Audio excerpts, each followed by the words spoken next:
Welcome to Community Conversations. I'm your host, Steve Mantis, and it's my great pleasure today to welcome Marion Endicott onto my show. Welcome, Marion.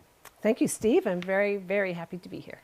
Marion and I are old friends and colleagues, really. Marion has worked pretty well her whole career representing injured and disabled workers.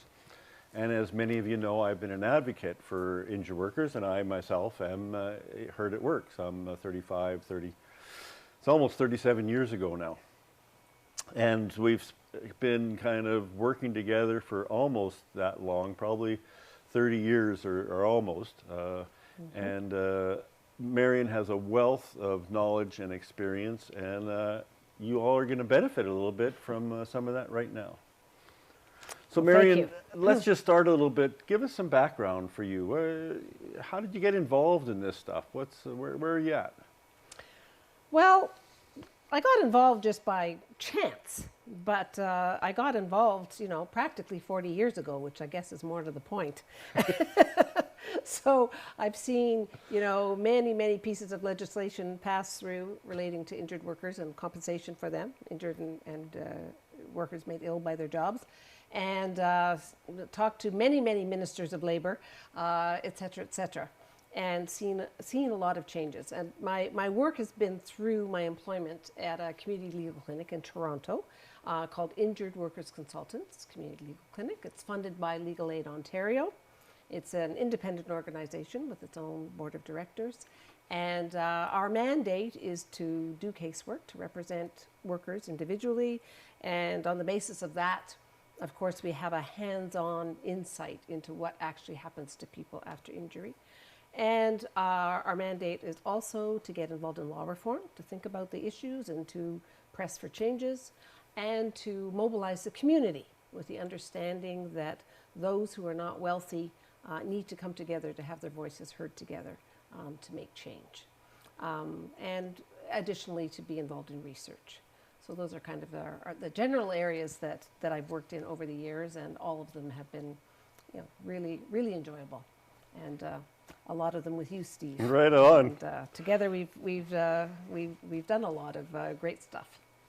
So just to make it clear for our viewers, so your employer, the Injured Workers Consultants, it's publicly funded. Yes. So there's no fee that's charged for people. Correct. Everything you do is gratis to people who need your legal assistance. Yes, thank you for clarifying that. That is right. Okay, and so you've been doing it pretty much 40 years, individual representation. Yes.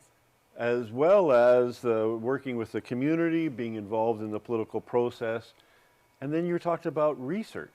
No, how does that have anything to do with research? Well, when I first started this area of work, basically we would manage to arrange meetings with the Minister of Labor or with the head of the workers' compensation system, or the various heads of it, and other people of importance who were decision makers in all this. And they would listen to the stories that we brought about what was happening to injured workers, and listen to our recommendations. And increasingly over the years, we brought the injured workers with us as well, and had them speak themselves about what was happening to them, and we would help to give context to that. And we found that was very effective, and it's still effective in a way. However, at a certain point, basically the mid-90s, kind of political shift went on, where what people had to say individually mattered less than somehow a distant voice, basically in the form of research. And so we'd go and tell what we saw happening. They'd say, "Prove it. You're telling me one thing, but maybe there's a whole bunch of other things out there.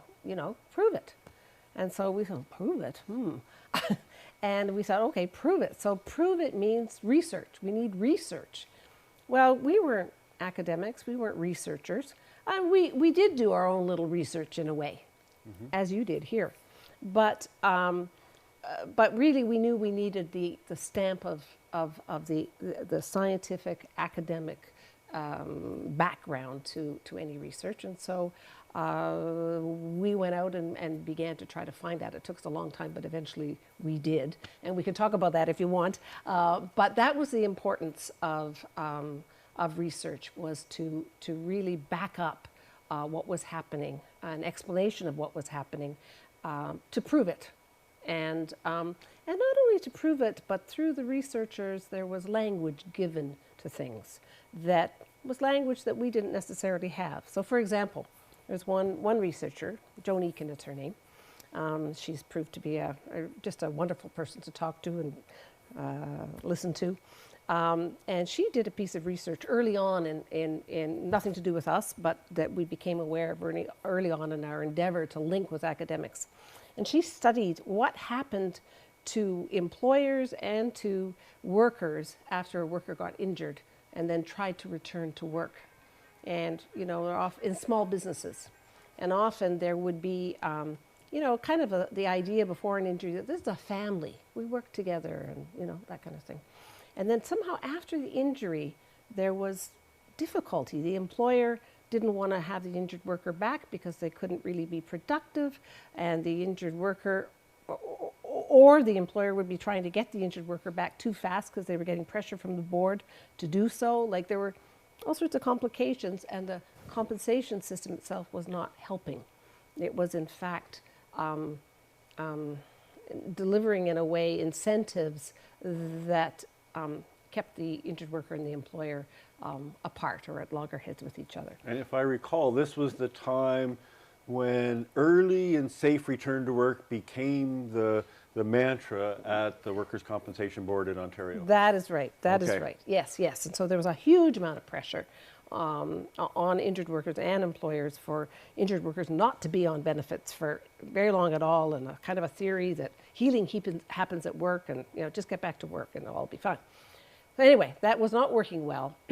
And Joan, in her study, you know, talked to employers and talked to injured workers, and what she discovered as a result of that was that injured workers in this early and safe return to work process were entering the world of the discourse of abuse, she called it. And we read that, we said, yes, that's what it is. It's the discourse of abuse. And suddenly we had that terminology, and we had that background to what that meant through an academic perspective and through a study that obviously was scientifically putting together people's stories. Right, and Joan Eakin, now, she was working at the University of Toronto, yes, in the School of Public Health. Yes. So here she was well positioned as a neutral academic to really shine light on what was really happening. That's right. That's right. Exactly. Excellent. Yeah. We need to take a short little break. Okay. Please stay with us. We'll be right back.